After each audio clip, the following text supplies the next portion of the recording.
Nouveau journal, mesdames, messieurs, bienvenue à cette grande édition. Voici tout d'abord les titres. Il revendique la candidature de Moïse Katumbi. Les membres de la plateforme électorale Ensemble pour le changement ne jurent que sur leurs candidats et les élections sans la machine à voter. Ils l'ont dit au cours d'une matinée politique organisée ce lundi. Et puis en santé, un nouveau vaccin contre la maladie à virus Ebola est en phase d'expérimentation. Vous aurez les détails dans ce journal. Encore une fois, bienvenue dans ce journal. La plateforme électorale Ensemble pour le changement que dirige Moïse Katumbi a tenu une matinée politique ce lundi 13 août dans l'amphithéâtre de la paroisse Notre-Dame de Fatima avec comme objectif la revendication de la candidature de Moïse Katumbi à la présidentielle, aussi les refus de la machine à voter pour les élections de décembre prochain. Les détails avec Marilyn Kabasele et Freddy Kotama. Les membres de la plateforme Ensemble continuent à revendiquer la candidature de leur président Moïse Katumbi à la présidentielle de décembre prochain. Dans cette matinée politique, ils ont émis leur mécontentement au sujet de Moïse Katumbi qui jusque-là n'a pas encore déposé sa candidature. Les membres de cette plateforme disent non aux élections sans le président Katumbi. Dans sa déclaration, Délice Sanga, secrétaire général du mouvement Ensemble pour les changements, continue à récuser la machine à voter, considérée comme une innovation congolaise dans ce processus électoral.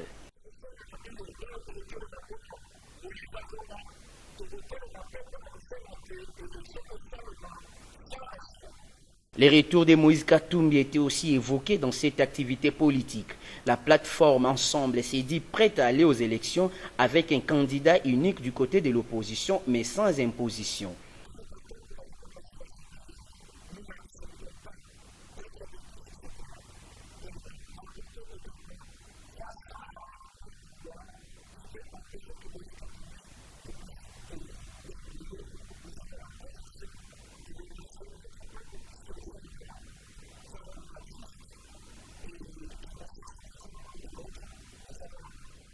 Ensemble pour les changements invite par ailleurs la CENI à produire des bureaux de vote pour leurs candidats. Processus électoral toujours, alors une question se pose, qu'est-ce qui peut bloquer à ce jour la tenue des élections lorsqu'on voit des avancées significatives enregistrées dans ces processus? Élément de réponse dans cet élément de Jean-Sar Mikanda. Le processus électoral en République démocratique du Congo avance calmement et sûrement vers ses points culminants. Le calendrier électoral tel que publié par la CENI est jusque-là respecté, peut-on le dire, sur base des éléments en présence. De l'enrôlement des électeurs au dépôt des candidatures pour les élections présidentielles et législatives nationales, des avancées significatives ont été enregistrées certes. Le train des élections qui est en marche ne semble pas être arrêté en tout cas. Les contraintes légales ont déjà trouvé du répondant. Certains avertis pensent que les choses peuvent être bloquées au niveau du financement de ces processus par le gouvernement congolais et aussi les contraintes logistiques qui demeurent un peu un casse-tête pour la CENI, a-t-on appris, des sources fiables. S'agissant du financement des élections, d'autres voix condamnent la lenteur de l'exécutif national de la RDC de donner le moyen financier à la centrale électorale. À ce stade, la CENI n'aura reçu que 20% seulement de ce qui est débloqué. D'autres observateurs soutiennent que l'on peut recourir aux partenaires pour donner à la Commission électorale nationale indépendante les moyens de sa politique, car aucune raison ne peut être évoquée pour justifier la non-tenue des élections en République démocratique du Congo. Au-delà de tous ces aspects évoqués, l'on peut aussi dire que le pays de Patrice Emery Lumumba pourrait avoir la chance pour la première fois de son histoire de connaître une passation du pouvoir entre le président entrant et sortant à la tête du pays de façon pacifique. Mais cela ne peut être possible que s'il y a d'abord la volonté politique de la part des décideurs et si l'intérêt de la nation passe au-dessus des égos des parties prenantes à ce processus que la RDC gagne. La situation politique en République démocratique du Congo intéresse également les scientifiques congolais, surtout les volets processus électoral. Alors, le professeur Mukendi de l'université William Booth propose quelques pistes de solutions pour aboutir aux élections libres, démocratiques et transparentes. Il est au micro de Ritumbuti. Écoutons-les. S'il y a des tractations pour qu'on puisse trouver une candidature unique pour l'opposition, ce n'est qu'une bonne chose. Pourquoi? Parce que il faut se faire confiance. En politique, on appelle la concession.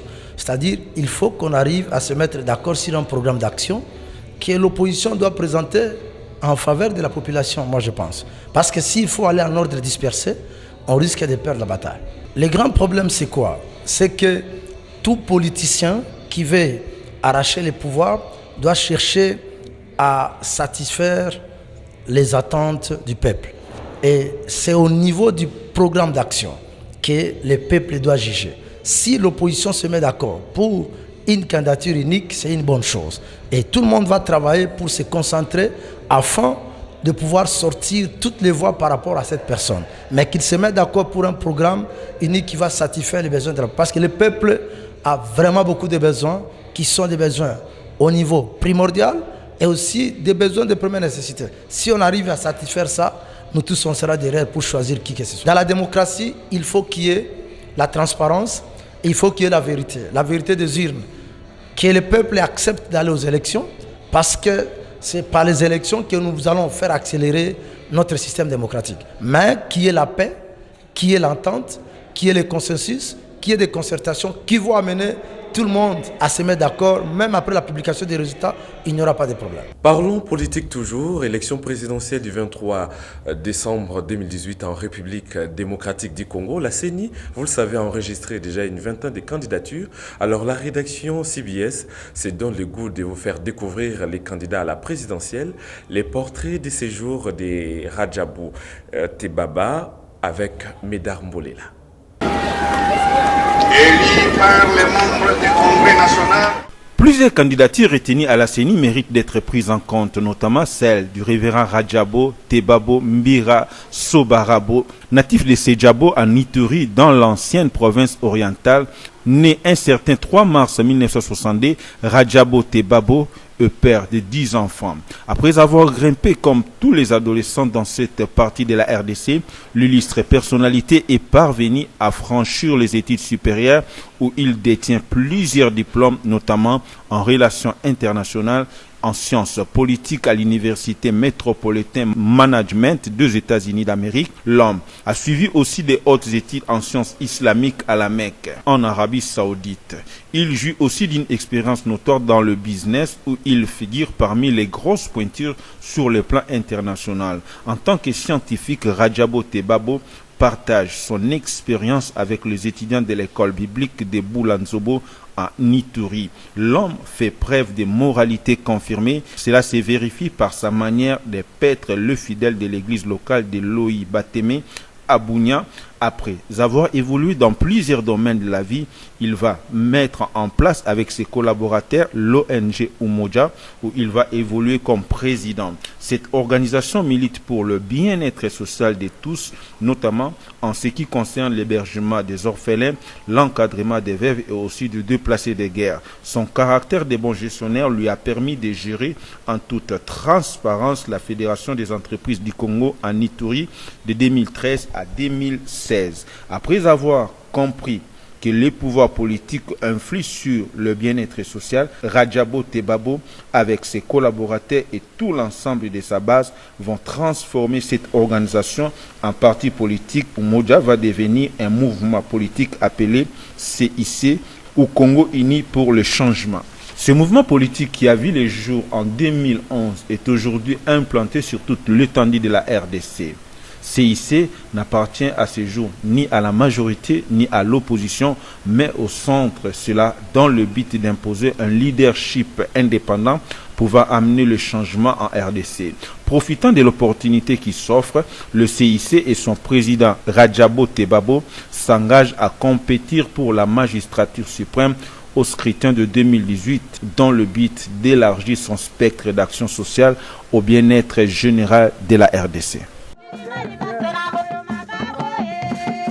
Changeons de registre. Dans le cadre du processus de la réforme de l'administration publique de la République démocratique du Congo, les candidats inscrits au poste de secrétaire général au sein de l'administration publique ont débuté leur formation ce lundi 13 août. Bien avant cette formation, le ministre d'État, ministre de la fonction publique, le professeur Michel Bongongo, a tenu à sensibiliser les candidats à travailler dans la droiture tout en bannissant les antivaleurs au moment du concours. Jean-Sar Mikanda. Les candidats secrétaires généraux ont débuté leur formation en prévision de l'évaluation qui va leur permettre d'accéder au poste de secrétaire général au sein de l'administration publique. Bien avant la dite formation, le ministre d'État, ministre de la fonction publique, a tenu à sensibiliser les différents candidats sur l'attitude à adopter pendant ces séances de mise à niveau. Le professeur Michel Bongongo a également exhorté les candidats à travailler dans la droiture et sincérité à travers des renseignements sûrs, exemptés de toute forme d'antivaleur. Le chef de l'État avait inscrit dans le programme du gouvernement la réforme de l'administration publique. Et dans cette réforme d'administration publique, un des points importants, c'est le respect des statuts qui régissent le fonctionnement, la carrière de l'administration publique. Le concours des secrétaires généraux répond à cet impératif. Aujourd'hui, nous débutons le processus qui va conduire pour la première fois au respect strict des statuts du personnel de l'État. Cette démarche vise à répondre à la vision du président de la République qui a initié la réforme de l'administration publique. La formation des candidats secrétaires généraux s'étendra jusqu'au vendredi 17 août prochain avant l'évaluation proprement dite prévue le 20 août 2018. Vous le savez, le monde a célébré le 12 août dernier la journée internationale de la jeunesse. Alors dans ce reportage, Christian Lissoukou nous parle de cette conférence débat avec l'association Les Grands. Regardez.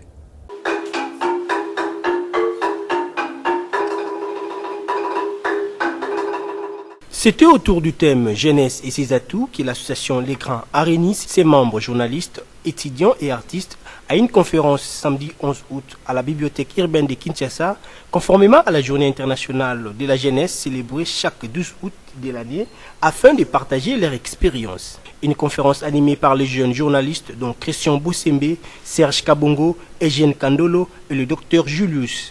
Tour à tour, les orateurs ont partagé leur expérience à l'Assemblée en motivant les jeunes de prendre conscience pour bien préparer l'avenir. Quelqu'un a dit, dites-moi de ce que vous faites de la jeunesse d'aujourd'hui, je vous dirai ce que votre pays sera demain.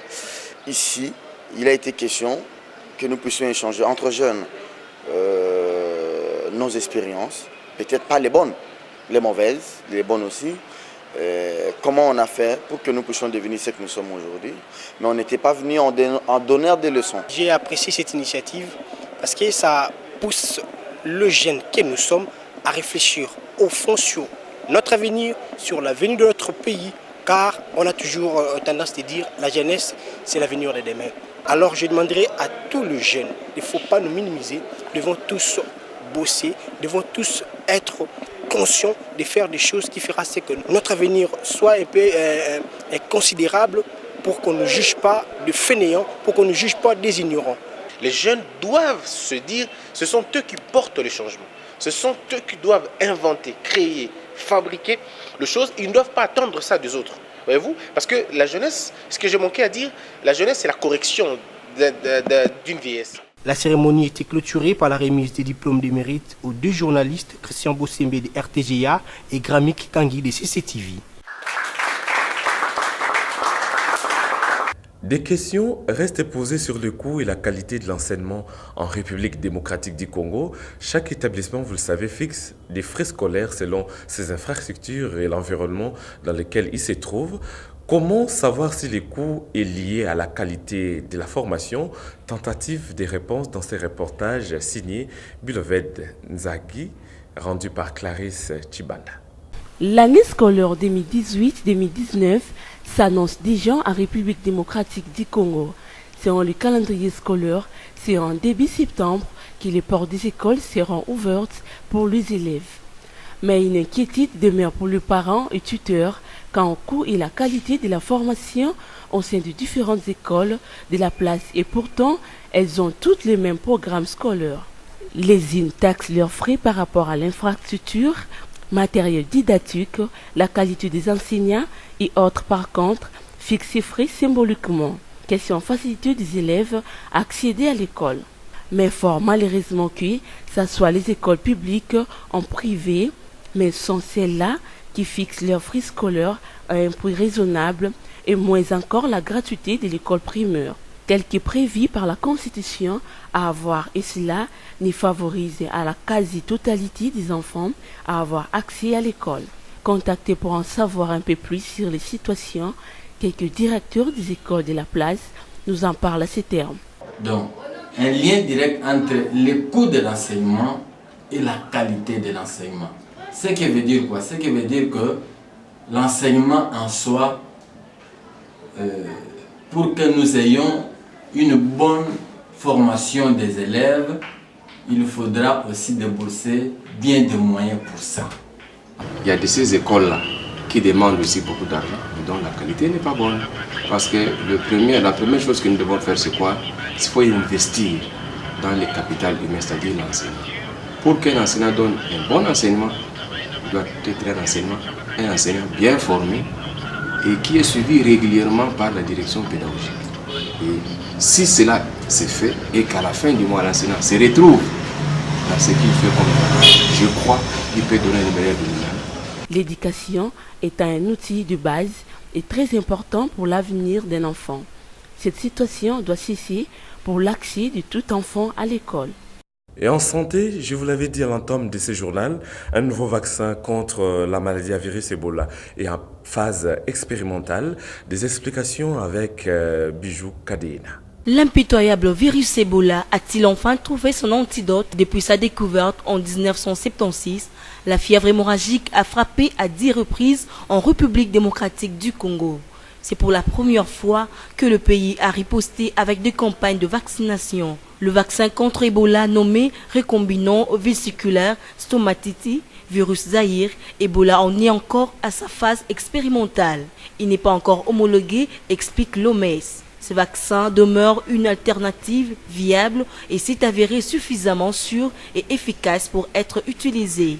Le docteur Guillaume Ngoï Mwamba, directeur du programme élargi de vaccination PEV, met en place des structures de base à personnel compris et assure la coordination dans le cadre de la lutte contre le virus sur terrain. Il a également ajouté qu'une homologation qui pourrait encore prendre quelques années, mais le vaccin à titre compassionnel pour permettre de sauver des vies en danger. Rappelons que la situation épidémiologique de la maladie à virus Ebola en date du 11 août 2018. Au total, 52 cas de fièvre hémorragique ont été signalés dans la région, dont 25 confirmés et 27 probables. 48 cas suspects, dont en cours d'investigation, 3 nouveaux cas confirmés, dont un à Beni et 2 dans la province du Nord Kivu. En décès d'un cas confirmé à Mabalako, 2 alertes avaient été notifiées dans la zone de santé d'Edui, dans la province du Sud Kivu. Les échantillons prélevés ont été analysés au laboratoire mobile de Goma et les tests se sont révélés négatifs.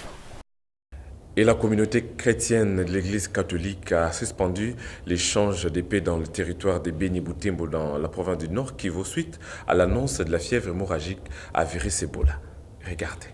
L'Église catholique de la province du Nord Kivu, précisément dans le territoire de Beni et Butembo, a suspendu momentanément les rites d'échange d'épées lors de la célébration de l'Eucharistie samedi 11 août 2018 suite à la fièvre hémorragique à Virus Ebola. Conformément aux rubriques de la liturgie de la messe, au sujet de l'échange des signes de paix, il est recommandé aux fidèles de ne pas faire l'échange de paix avant la communion. Quelques points d'eau aux différentes portes des églises pour aider les fidèles de se protéger face à la fièvre hémorragique Ebola. Sachez que cette situation est consécutive à l'apparition de la 10e épidémie d'Ebola dans la province du Nord Kivu, officiellement déclarée depuis le 14 août 2018, selon les données du ministère de la Santé dans l'aire de santé de Mangina, Malako, Beni et Butembo. En société, les marchés pirates ne cessent de se développer sur les différentes artères principales de la ville de Kinshasa. Même les caniveaux qui dirigent les eaux usées sont pris d'assaut par les commerçants. Ces commerçants d'ailleurs et les piétons sont exposés aux accidents de circulation routière. Biloved Zazi et Shekel Mayamba nous en parlent dans ce reportage. Devenue monnaie courante, la vente sur les différents acteurs de Kinshasa ne cesse de s'accroître.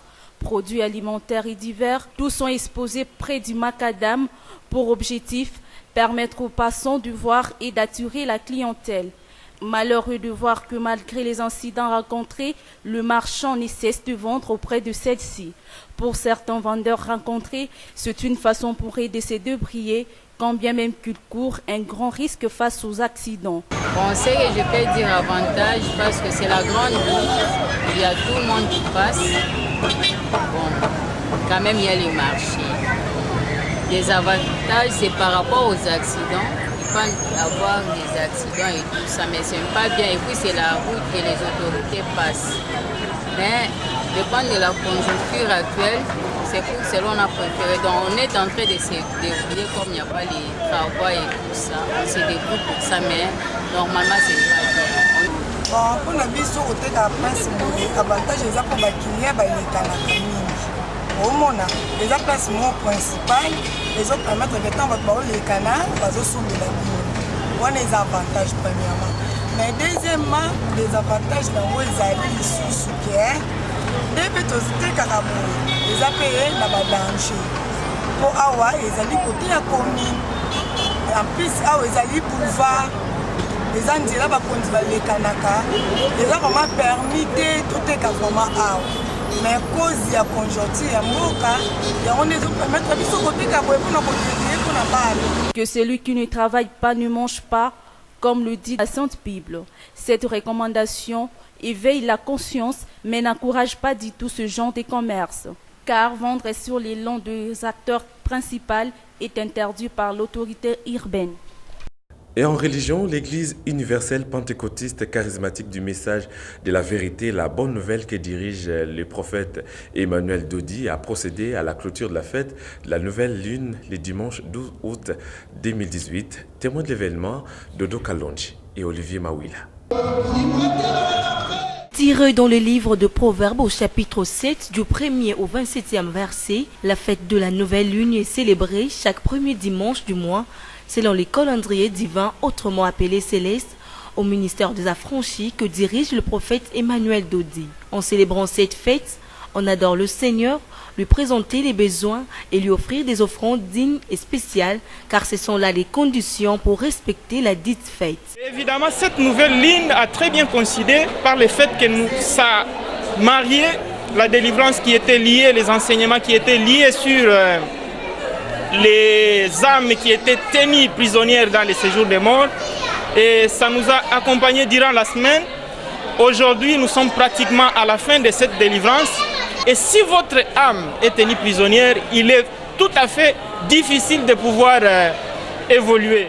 En outre, le pasteur Gédéon Sekaniel explique l'importance de la fête de la nouvelle lune. La fête de la nouvelle lune, pour nous les affranchis, c'est une grande fête mensuelle où nous venons avec des problèmes et où nous rentrons avec des solutions. Parce que ce qui se passe dans ces messages de la vérité, la bonne nouvelle de paix.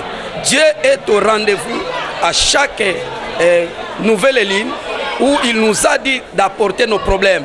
Quand nous venons avec des problèmes, des difficultés, nous rentrons avec des solutions. C'est ça la particularité de ces messages, de ces ministères, de cette Église universelle pentecôtiste charismatique. Signalant que cette fête de la nouvelle lune a coïncidé avec la clôture de la délivrance des âmes qui étaient liées dans les séjours des morts. À noter que l'Église universelle pentecôtiste charismatique célèbre les fêtes de l'Éternel de génération en génération, comme le dit la Bible dans le livre de Lévitique au chapitre 23. Pour rappel, elle est située sur l'avenue de la Révolution, numéro 817, quartier résidentiel, dans la commune de Limete. Et en dehors de nos frontières, le Mali est en cours du second tour de la présidentielle où les électeurs ont voté le dimanche 12 août dernier dans un climat d'insécurité. Les détails avec Dodo Kalonji. C'était la première image forte de cette journée électorale malienne. Le président sortant, Ibrahim Boubacar Keïta, large vainqueur du premier tour favori de Féfébourg, venu glisser son bulletin dans l'Iol. C'était à Bamako, dans le centre de l'école fondamentale AB de Sébémikoro. Ibeka n'a pas manqué de taquer le corps de son adversaire. Il y a des manœuvres dont nous savons qu'elles seront à l'œuvre pour faire croire que nous sommes dans des logiques de fraude. Comment frauder quand on sait, quand on a l'assurance de l'estime de son peuple? Pourquoi de l'or essayer de frauder? Pourquoi de l'or essayer de frauder? Par ces mots, Ibeka répond directement aux soupçons lancés par son rival Soumaïla Sissé. Pour sa part, le patron de l'URD a voté à Nianfouké, quelques 250 km au sud-ouest de Tombouctou. Il est revenu sur les accusations déjà émises la nuit précédente par son directeur de campagne. Nous avons fait une conférence de presse et le montrer à l'ensemble du monde entier que l'autre camp ne joue pas le jeu, que l'autre camp est malheureusement dans la fraude. Les bulletins sont prévotés. À Gao, on a des exemples. À Bamako, les gens ont déjà les bulletins. Mais nous allons gagner parce que nous sommes sur le chemin de la vérité. Nous sommes sur le chemin de l'espoir. Si les deux candidats ont voté longuement, ne semblent pas débordants en revenant. Sachant de la population, les explications des observateurs sont diverses, insécurité, fatalisme et perte de confiance envers les politiques. Mais avec le bureau de vote loin d'être rempli, il faut en tout cas visiblement s'attendre à leur taux de participation d'un supérieur à celui du 29 juillet. Il était alors de 42,70%. Les bureaux de vote ont fermé à 18h, heure locale. L'heure est désormais au dépouillement. Et en sport, pour terminer, dans le cadre des préparatifs de l'Air Match 19 août prochain, l'ASV Club poursuit son stage au Nord Kivu sous la conduite de Florent Ibengue. À 6 jours de cette rencontre, tout se passe bien, comme je l'ai dit, ces reportages de Diemercé Sekwenda. La deuxième rencontre des préparations des clubs quinois s'est jouée au stade de l'Unité de Goma. Les Moscovites ont ouvert la marque à la 18e minute grâce à Fabrice Singoma. Le médiateur offensif a coupé de la tête un centre millimétré par les latérales droits Djouma Chabani Wadol. 9 minutes plus tard, Jean-Marc Makossou marque le deuxième but de Vert Noir de la capitale. Le meilleur buteur congolais de la dernière édition du championnat national a réceptionné une balle bien travaillée par Glody Ngonda. 2-0, score à la pause. L'équipe locale a démarré la seconde partie sur un pressing haut, mais s'est buté sur une défense des Club bien en place. À la 75e minute, Mundele alourdit le score en marquant le troisième but de l'AS Vita Club. Déplumé, le champion de Goma s'est incliné devant ses Sportes, pourtant venu en masse. Avant son retour à Kinshasa, annoncé pour le jeudi prochain, pour préparer la réception des Raja de Casablanca, l'AS Vita Club pourrait livrer un autre match amical. C'est mardi 14 août 2018, selon Florent Ibingi, en conférence de presse d'après-match. Ce journal est complètement terminé. Avant de nous quitter, voici les rappels des titres. Il revendique la candidature de Moïse Katumbi. Les membres de la plateforme électorale Ensemble pour le changement ne jurent que sur leurs candidats et les élections sans la machine à voter. Ils l'ont dit au cours d'une matinée politique organisée ce lundi. Et en santé, un nouveau vaccin contre la maladie à virus Ebola est en phase d'expérimentation. Vous avez eu les détails dans ce journal. La programmation de ce journal était assurée par Médard Mbolela, Olivier Mawila, Guilhem Ayamba et Jean-Luc Chibango nous ont aidés pour la technique. Mesdames, Messieurs, merci de nous avoir suivis. Au revoir.